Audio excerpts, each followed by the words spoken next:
दोस्तों हूँ आज लईने आई छूँ गुजराती कढ़ी, जे આપણે બાજરીના રોટલા, ખીચડી અને રોટલી સાથે આપણે લઈ શકીએ છીએ। અને આ કઢી ટેસ્ટમાં ખૂબ જ સ્વાદિષ્ટ છે અને તમે ફક્ત 10 મિનિટમાં તમે બનાવી શકો છો। તો ચલો દોસ્તો આપણે શરૂઆત કરીએ સ્વાદિષ્ટ સ્પેશિયલ ગુજરાતી કઢી બનાવવાની રીત। સૌપ્રથમ આપણે લઈશું અડધો ગ્લાસ જેટલું પાણી।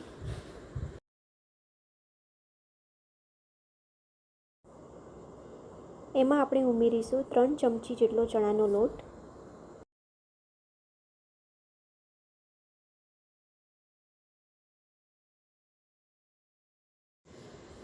સરખી રીતે આપણે મિક્સ કરી દઈશું।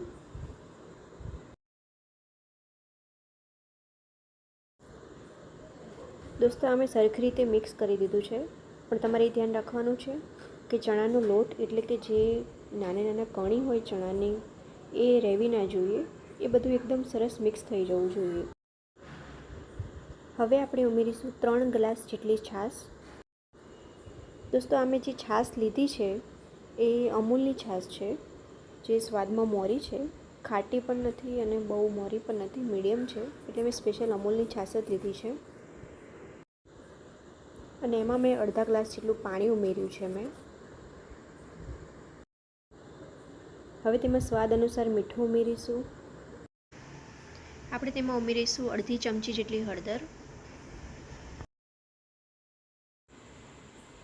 દોસ્તો હવે આપણે વઘાર કરીશું। મેં ગેસને મીડિયમ ફ્લેમ ઉપર રાખેલ છે અને અડધી વાટકી જેટલું તેલ લીધું છે। અડધી વાટકી એટલે 6 થી 7 ચમચી જેટલું તેલ। તેલ ગરમ થઈ ગયેલ છે।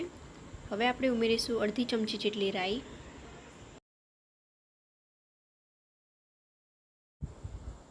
અડધી ચમચી જેટલું જીરું, 1 ચપટી હિંગ, 6 થી 7 નંગ લાલ સૂકા મરચાં, 2 નંગ નાના ટુકડા દાલચીની અને 3 નંગ જેટલી લવિંગ ઉમેરીશું।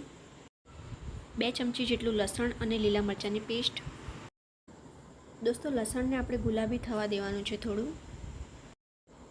4 થી 5 નંગ તજના પાન ઉમેરીશું આપણે। હવે આપણે જે છાશ રેડી કરી હતી એ આપણે એમાં ઉમેરીશું।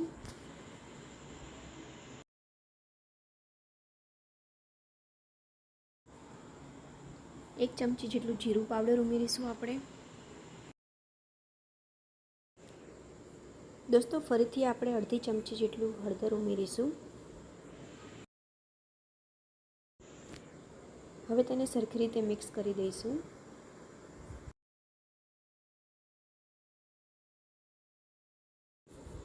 દોસ્તો હવે આપણે કઢીને 5 થી 7 મિનિટ જેટલી ગેસના મીડિયમ ફ્લેમ ઉપર આપણે ઉકાળીશું।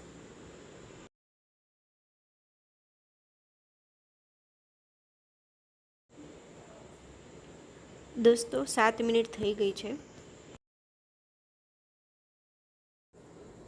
હવે આપણે તેમાં ઉમેરીશું લીલી કોથમીર।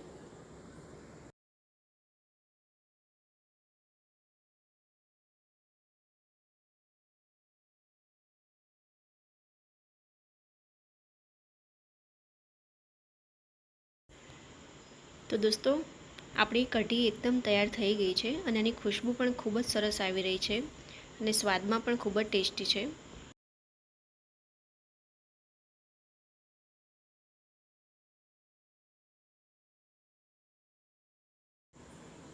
દોસ્તો આ ગુજરાતી કઢી તમે જરૂરથી ટ્રાય કરજો।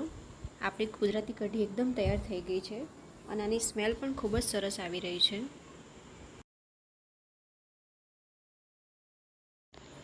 તો દોસ્તો હું નવી રેસીપી લઈને આવી રહી છું।